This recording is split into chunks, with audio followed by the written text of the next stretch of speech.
Esperemos que estés pasando genial en estas ferias del libro, al igual que nosotros en esta edición en Presidencia Roque Sáenz Peña, y todavía queda mucho más, así que tienen que estar del otro lado conectados, conectadas y poder ver todo lo que va sucediendo en torno a esta promoción del libro y la lectura. Y ahora vamos a ir con la presentación de un libro, el libro La Polio, por parte de Miguel Ángel Molfino, que junto a Pablo Black van a estar hablando al respecto de esta novela, que no solamente habla de la ciudad y el encierro, sino también de que todo esto se da a través de una mítica enfermedad en el siglo XX. ¿Les parece conocido? Vamos a ver qué nos dicen ellos. Miguel Molfino. ¿Qué tal, Pablo Black? ¿Cómo estás? Muy bien. Bien, muy bien. Perfectamente bien. Aguantando la pandemia. Aguantando la pandemia, que tiene... Que parece, no la pandemia no, sino la cuarentena, parece querer terminar. Sí, o la gente ya está desbocada. Sí, sí. Además, después de la vacuna, lo mismo. Lo mismo uno va a tener que cuidarse mucho, así que esto es una nueva condena a la existencia, digamos. Parece un pensamiento sartreano trucho. Pero... Después vamos a hablar de lo que tanto se habló en algún momento vamos a tocar, o te voy a preguntar en todo caso, de lo que tanto se habló, que son por ahí de una pregunta trillada ya a esta altura, de las posibilidades literarias de esta situación. Pero, y ahora más que nunca, porque estamos por presentar tu novela La Polio, que de alguna manera nos brinda como una idea de las posibilidades literarias de esas tragedias sanitarias. Es decir, contanos un poco de qué va, digamos, la novela La Polio, y bueno, después seguimos conversando. Bueno, sí. Mira, esto es mi segunda novela, digamos, y la reedita Contexto. Me lo pidió Juan Basterra y Tete Romero, que están ahí en el tema editorial de la librería. Y esta novela en realidad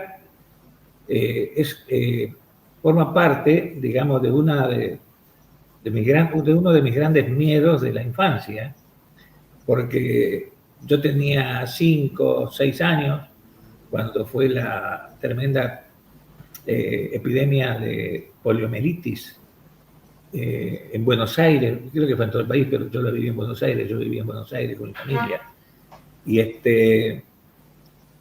Y bueno, fue un año para mí muy oscuro, porque no salía a la calle. Yo veía desde el balcón, desde un segundo piso, veía cómo caminaba la vida por las veredas y yo no podía. Y el fantasma, así, la familia, cómo te asediaba con el tema del fantasma de la polio. De hecho, para combatir de un modo tan ingenuo en esa época, la ingenuidad sanitaria era tremenda, me colgaron una bolsita de alcanfor. Decía que el alcanfor rechazaba el virus de la polio. Bueno, esa cosa mágica estaba ahí.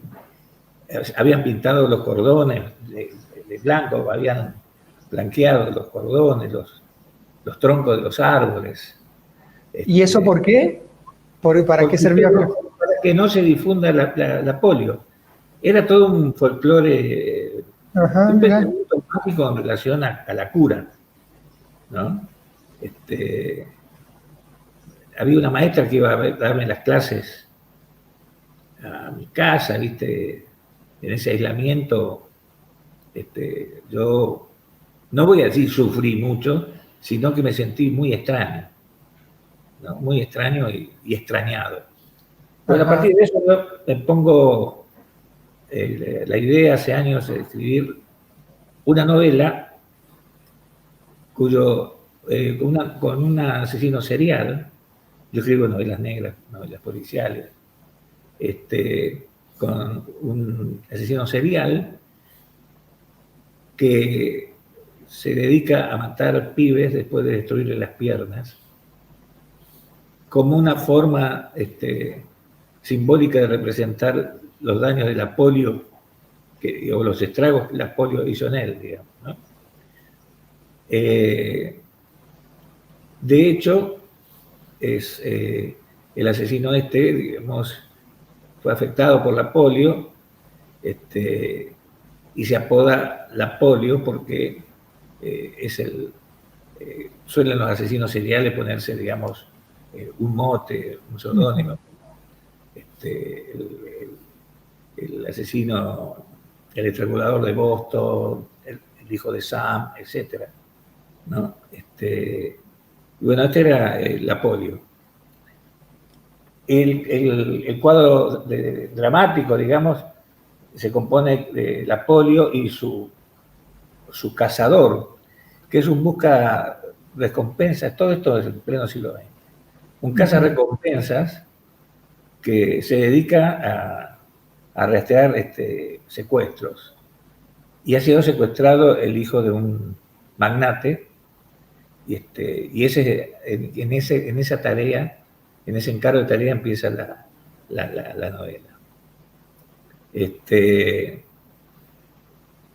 personaje del cazarrecompensas también, del mismo modo, de la infancia terrible, atroz que tuvo la polio, no menos atroz fue la infancia del cazarrecompensas. Lo que yo quise, más o menos me imaginaba, que no existe decididamente el bien y el mal, ¿no? Porque el mal estaba en los dos polos de la trama de esta novela. Miguel, y bueno, vos dijiste, sabemos que escribís novelas negras, digamos, policiales negros, no es el único, pero sí, sin duda, pareciera el más oscuro de tus narraciones policiales, digamos, y también incluso la más, claro, la polio, y bueno, ahora lo contaste, pero sin duda también como la más psiquiátrica de las historias, ¿sí? Los personajes, mucho de la narración pasa por el mundo interno de los personajes, un mundo interno.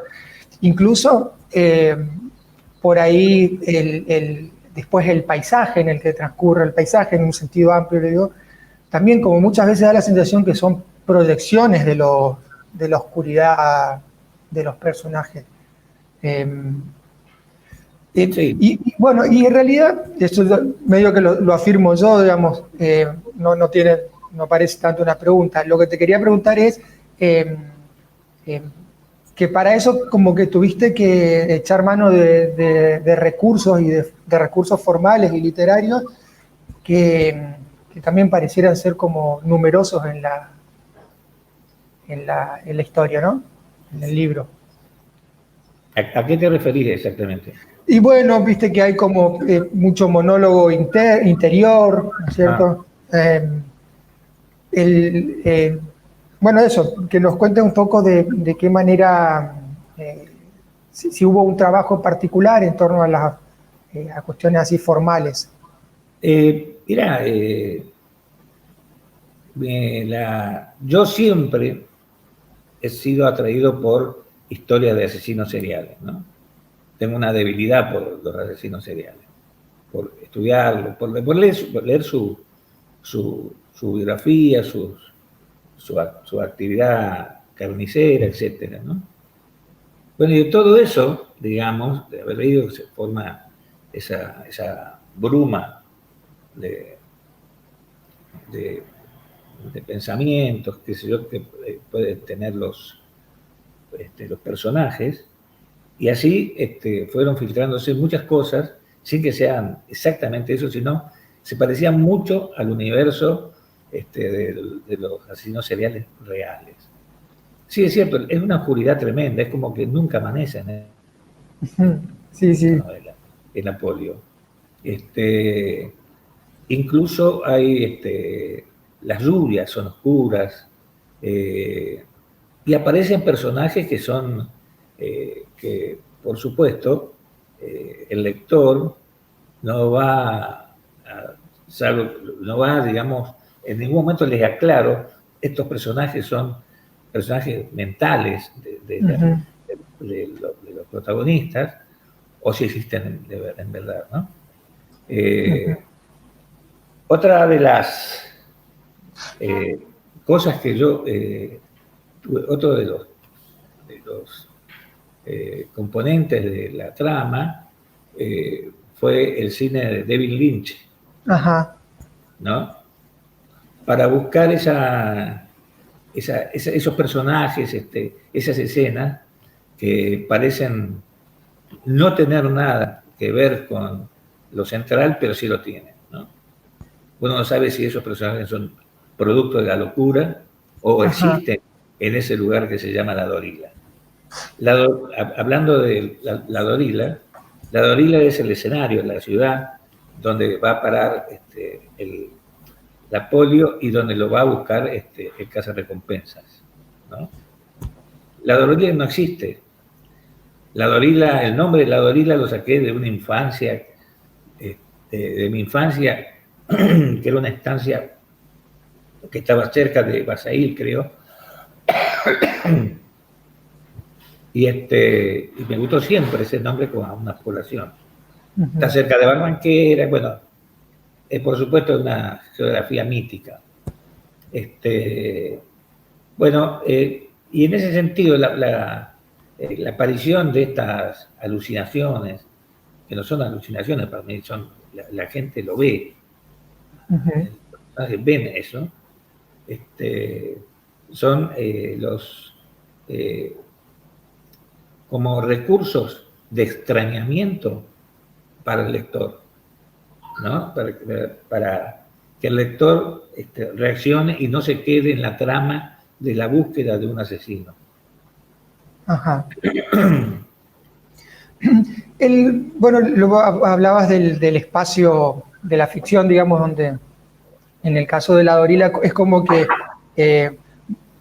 esa geografía mítica, que es tu geografía mítica, digamos, como la venís trabajando a lo largo de muchos textos, y que como que va sumando lugares según la historia. Ahora se suma la Dorila, se va ampliando la geografía esa, o se va más intensificando que ampliando, ¿no es cierto? Sí. A vos, contame un poco eso. La geografía mítica es una intención, un propósito, o es lo que a vos te sirve para escribir? Es lo que me sirve para escribir. Digamos, yo jamás pude ser un buen cronista, ¿no?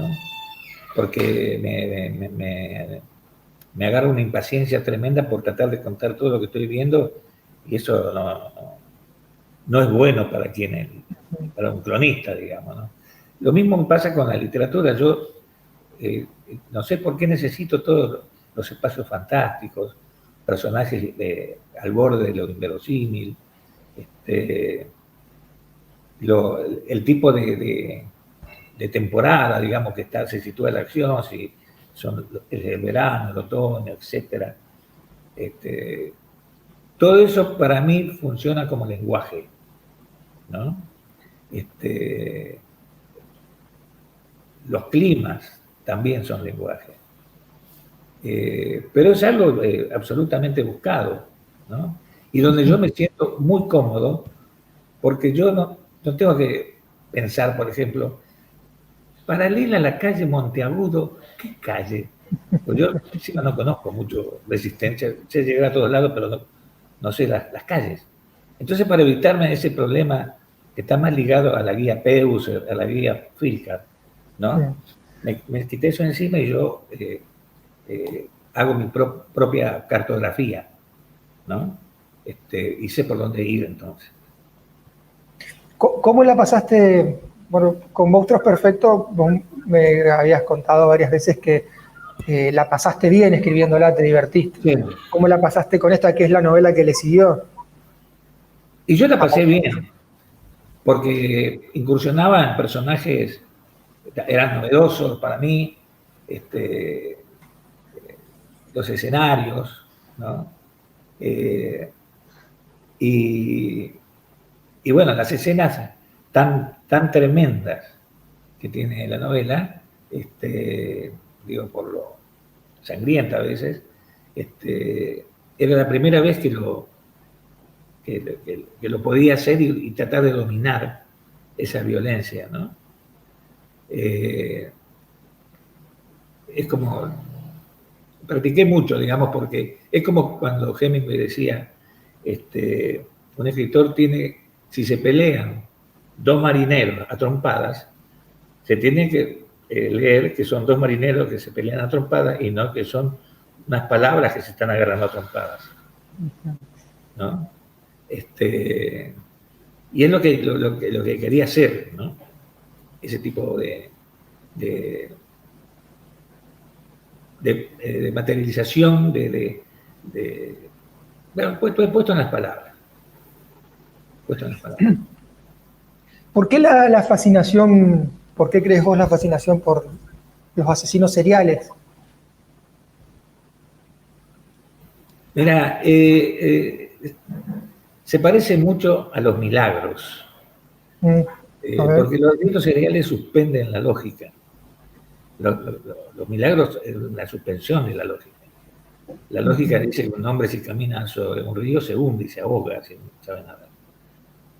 El milagro de Cristo caminando sobre las aguas es una suspensión de la lógica, ¿no?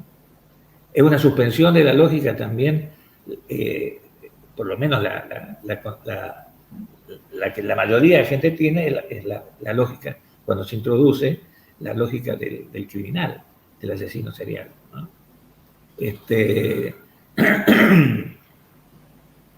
Y soy muy curioso, ¿no es cierto? Bueno, digamos que es muy interesante como material ese tipo de demencia, ¿no? Porque, bueno, uno está envasado en un tipo de pensamiento o de sistema de pensamiento que le parece absolutamente increíble que otro tipo tenga esos pensamientos tan perversos, ¿no? Bueno, me interesa eso de investigar la perversión también, ¿no? Desde la ficción. Claro. Es eso, básicamente. Es una especie así de... La atracción se debe a eso, ¿no? No, bueno, estoy escribiendo una novela ahora, por ejemplo. Bueno, El Pampa del Infierno, la otra novela mía, tiene un poco de todo. Ahí, digamos, están contenidos el mundo del tánatos, ¿no? En esta no, es un desenfreno. Sí. Y también como que al fin y al cabo es tratar de entender o tratar de, en todo caso, de hacer un zoom sobre esos sujetos así tan perversos y a la vez no entender nada, porque no sé si vos sacás alguna comprensión o algo en limpio de cómo es que puede ser eso. No, porque uno siempre queda afuera. Claro. Uno está fuera de la locura. La locura está envasada en un hombre y uno está afuera de ese hombre y su locura. Y eso también es una distancia, como para ver de un modo privilegiado, ¿no? Las conductas aberrantes, las conductas que por lo menos rompen con la normalidad, con lo que llamamos normalidad, ¿no? Rompen hasta con los sentimientos, con el amor. La violencia puede ser no tener fin a veces. Claro. En los psicópatas, ¿no? Claro. Entonces, eso es una observación que hago. Yo no soy ese tipo. Me fascina, sí, construir un tipo así que desconozco tanto. Eso sí. De cualquier manera, para los que quieran leerla, no crean que esto es una especie así de novela de Jack el Destripador. No, tiene muchos personajes laterales, hay historias laterales, y sobre todo una historia de amor que me gustó desarrollarla, ¿no? Entre un mago y una casera madura, una señora que era dueña de un hospedaje. Pero la novela tiene eso, digamos, ¿no? Tiene momentos también. No es solamente un reguero de sangre. Sí, es cierto que se trata de eso, ¿no? No se trata por eso se llama la polio y no se llama el amor del mago. ¿No? El mago y la casera. El mago ¿Y cómo quedó trunco? Y ahí firmaba García Márquez, ¿no? Y de cómo quedó trunca esa historia. Sí, sí.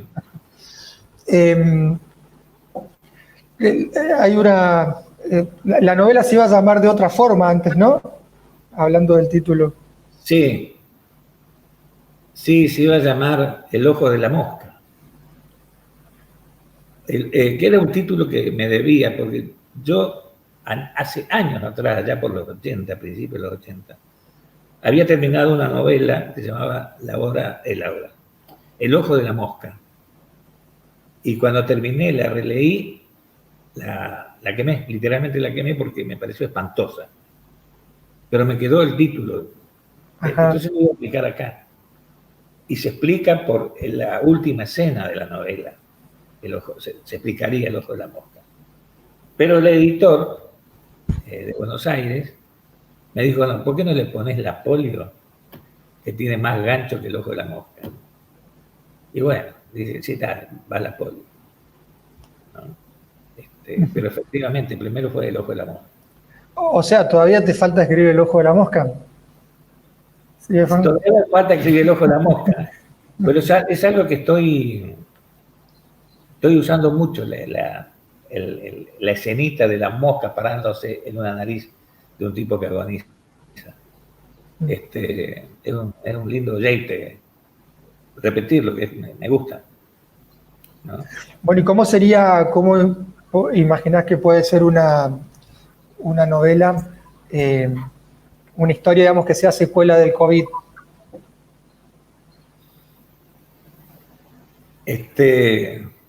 Vos sabés que desde que se estalló la pandemia, muchísimos escritores conocidos y no conocidos se largaron a escribir diario del año de la peste.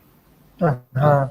Algunos con conocimiento de ese libro escrito por Camus y otros no teniendo idea de quién era Camus. Y por eso yo jamás voy a escribir sobre esta epidemia porque ya es como una superabundancia de libros y textos. ¿Viste? La Biblioteca Alejandría con un solo lomo que se repite, COVID-19. No me interesó, no.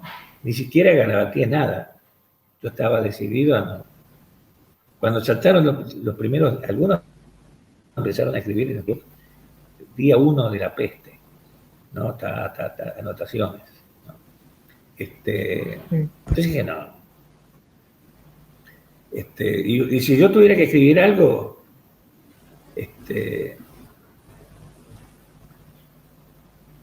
se parecería mucho a un cuento de Navidad que he escrito hace poco, que va a salir publicado en un medio, que es una post-peste, ¿no? Uh-huh. Una historia de post-peste. No me interesa el COVID. Así. Un asesino. Sobre una peste, digamos, una peste humana, que es el asesino. Ajá. Un asesino que mata a los escritores que escribieron diarios de la peste. Podría ser. Está buena esa. Muy buena. Está bueno. Sí, y es un poco también la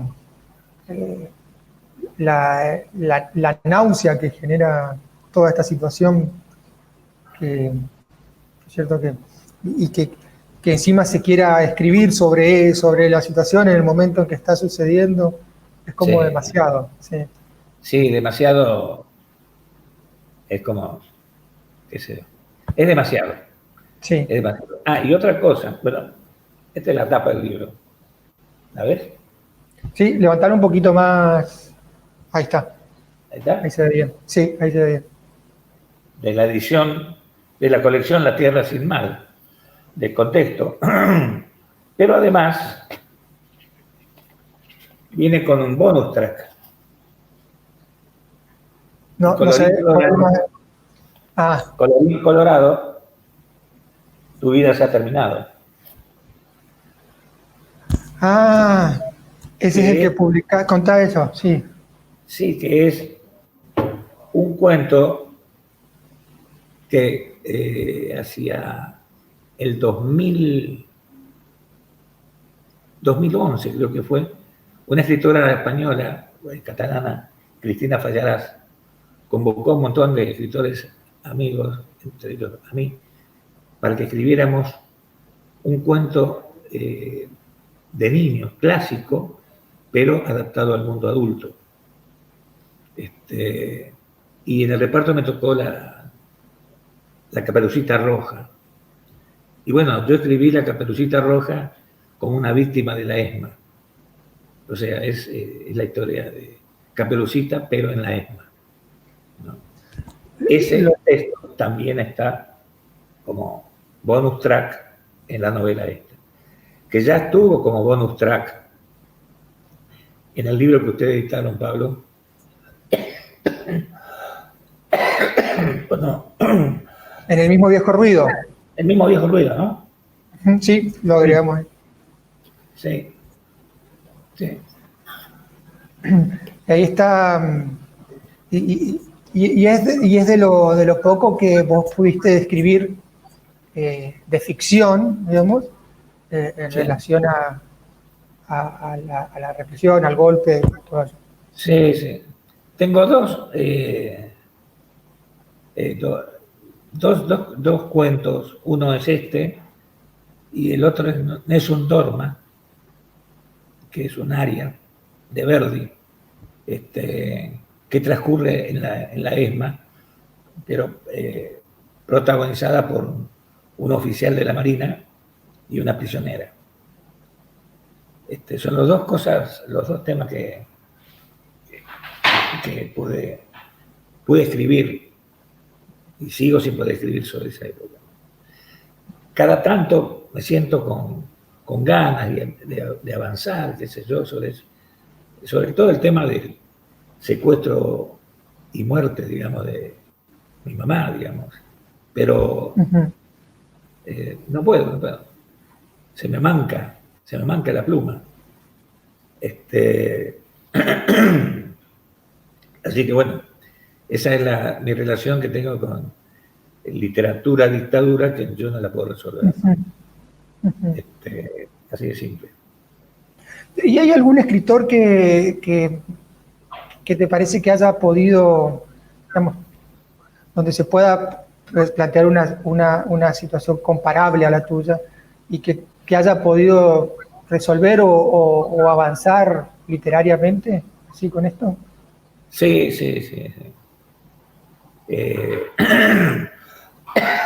Perdón, pero estoy muy mal hoy. Sí, sí. Sí, claro. Uno de ellos, que ya falleció, lo conocí en México, estaba exiliado, de apellido, un compañero, montonero, de apellido Astiz. Justamente era un primo. Un Primo era. Este era Astiz el Bueno. Uh-huh. Y participó de lo que se llamó la contraofensiva montonera. Y la escribe muy bien, está muy bien escrita porque es pura acción. Uh-huh. Y el título del libro es maravilloso. el título es Lo que mata de las balas es la velocidad. Ah, buenísimo. Es hermoso. Y sí, conozco de que se han escrito compañeros que han escrito episodios personales relacionados a la represión, a cuando estuvieron presos, etcétera, pero no, ¿sabes lo que pasa? Es tan difícil que son malos. Es tan difícil escribir que no te salen bien las cosas, ¿no? Porque si estás tan involucrado, Sí. es un desastre. Puede ser el peor escritor del mundo escribiendo, me parece a mí, ¿no? Y por los ejemplos que yo tengo, ¿no? De compañeros que han incursionado en eso, Claro. en escribir sus historias. No conozco ninguno así, porque Bonazo, por ejemplo, cuenta historias eternas. Le pasaron de refilón a él, ¿no? La historia del recuerdo de la muerte no es exactamente su historia. Es la historia de Jaime Drí, que fue secuestrado. Es la historia de otro, digamos. ¿Cómo? La historia de otro. La historia de otro. Sí, hay otro, Rafael Bielsa, el ex canciller también, que yo le presenté el libro acá sobre el caso de ese montonero que fue capturado en Argentina y lo mandaron a España a entregar la conducción nacional de montoneros, y el tipo llega y dice, me está pasando esto. Y le desconfía, le dice una locura. La conducción le desconfía y lo aíslan y lo mandan de vuelta a la Argentina, sabiendo que iba a perder, ¿no? Ese libro, por ejemplo, que fue escrito por Rafael Bielsa, tampoco a él le sucedió, ¿no? Claro. Entonces es una especie, me imagino que pudo haber sido así, ¿no? Que es válido, pero hay tanta pertinacia tantas ganas de escribir lo real, que termina siendo un desastre. Claro. Uno tiene que escribir lo verosímil, no lo real. Sí. La insistencia en lo real es terrible. Como que se deja de ser escritor ahí. Sí. Voy a ser el perseguido político, el preso, el desaparecido. Es muy difícil. Claro. Salvo que escribas la historia de un tercero y en unas condiciones rarísimas. Mira, en mi caso fue hasta con una escritora cordobesa, Norma Morandini, que es una senadora ahora de la derecha, medio panquequeó la mujer. Éramos amigos. Ella fue una de las personas que me presentó en Buenos Aires el libro de cuentos, ¿no? El mismo Viejo Ruido. Nos pusimos a charlar y él ya tenía 2 hermanos desaparecidos. Entonces dice, ¿por qué no nos contamos? Ya que los dos no podemos escribir, ¿por qué no contás vos mi historia y yo te cuento tu historia? Y dale, digo. Bueno, en esa época no había internet. Entonces íbamos a mandarnos los capítulos que íbamos escribiendo de nuestros respectivos libros por fax, ¿no? Y el libro se va a llamar Fax You. Fact you. Fax You. Como el tema de Charlie. Y como el tema, bueno, después aparece Charlie. Después, bueno. ¿No? Sí, Charlie.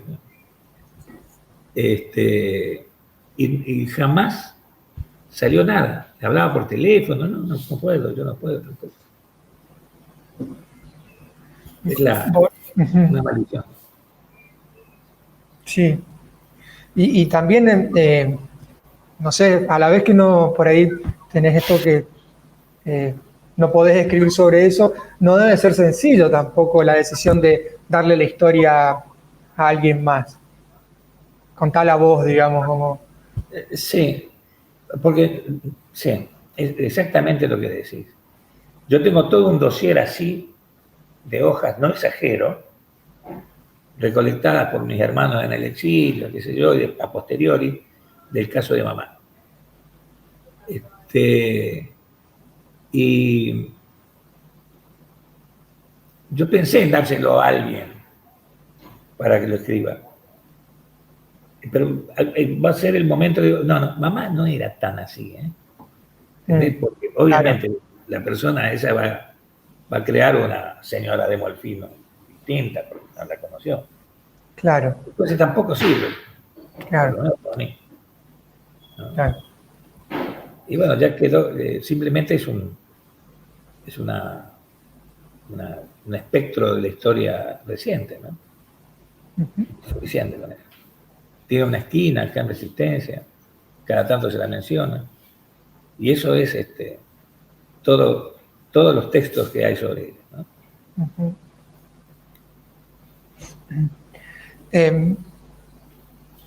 ¿Querés leernos algo de la novela? Sí, puedo.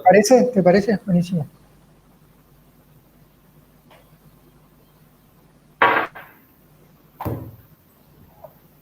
Voy a leer toda la novela. Bien. Y además la edición esta, la contratapa la escribe Horacio Convertini, gran amigo mío, y una aproximación como especie de prólogo de Guillermo Orsi, otro gran escritor también.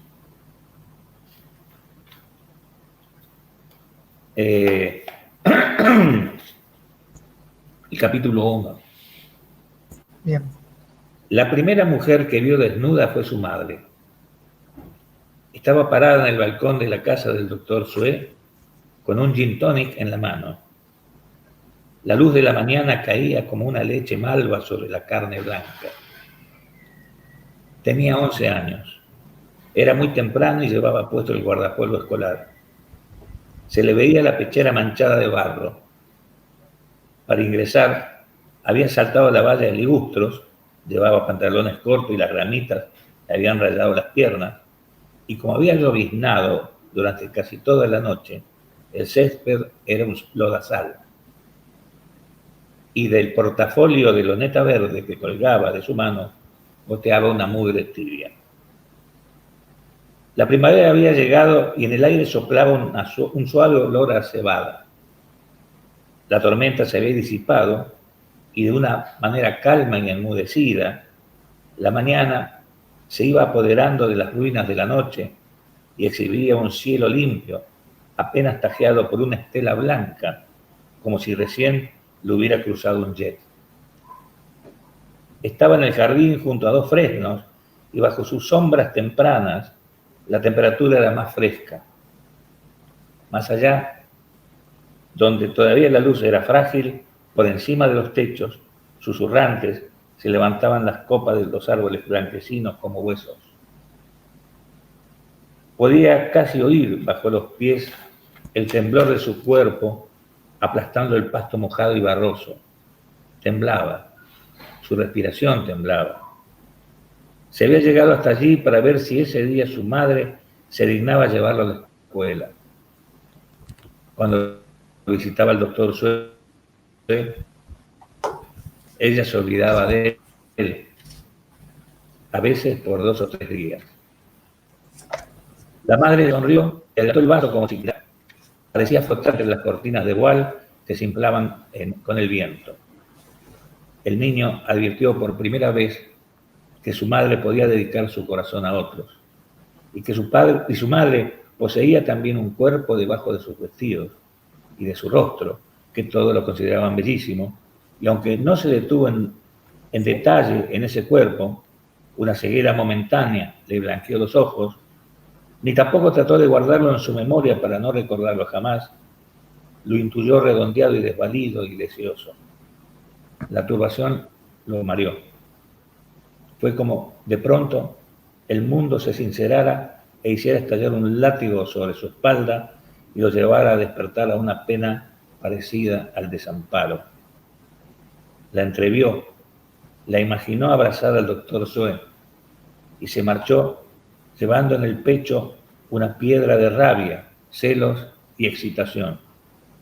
Sintió que la amaba más allá de todo y que odiaba estar tan solo en el mundo.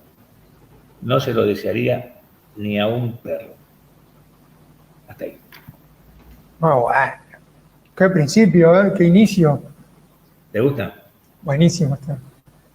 Capaz que es el que más me gusta. Bueno, todos tus inicios están buenísimos como vas así. Es lo que yo hago. Buenos inicios. Bueno,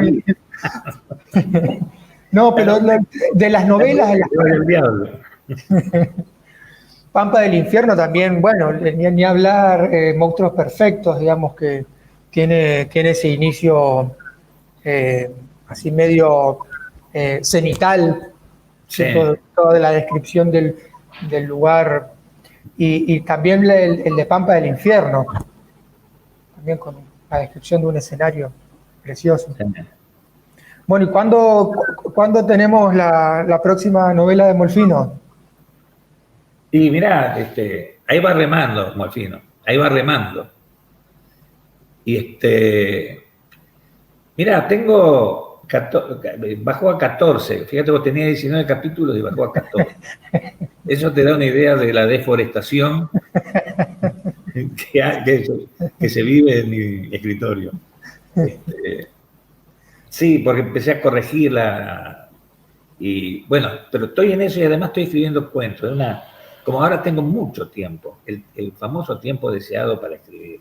Ajá. Entonces lo trato de aprovechar, digamos, porque cuando trabajaba y escribía, yo decía, me dedico a la novela porque es lo que quiero terminar, ¿no?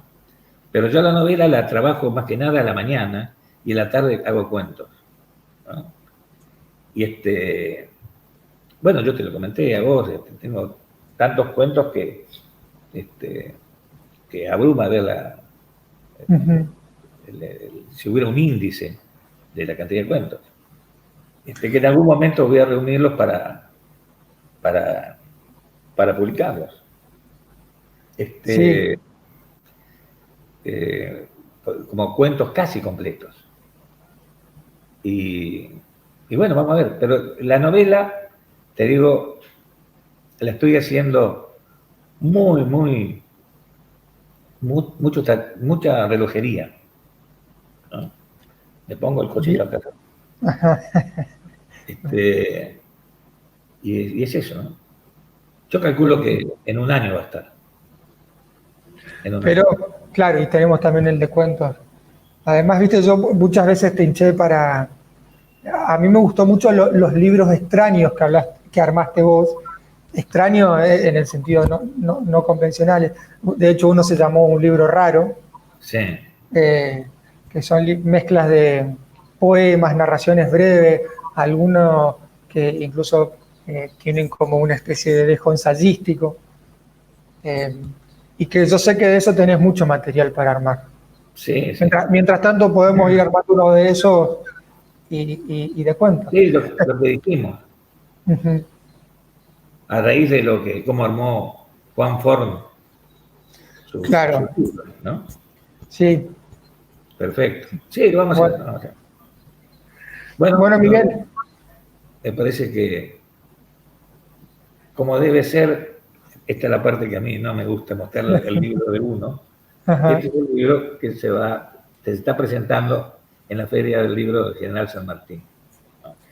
De Saspeña. ¿De Saspeña es? De Saspeña, claro.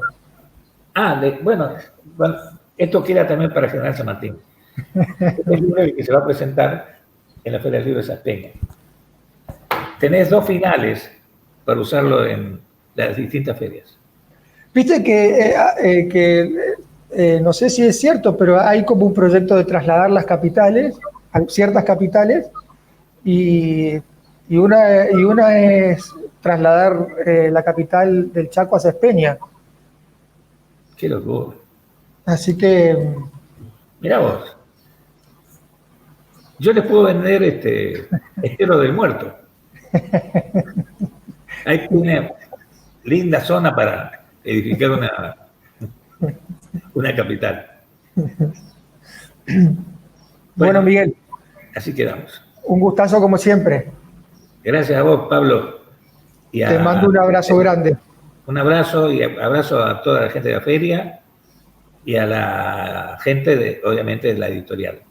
Y quiero hacer un especial agradecimiento a Ana Maldonado, conspicua integrante de la editorial Contexto, por la precisión que tuvo en corregir el texto de este libro, ¿no?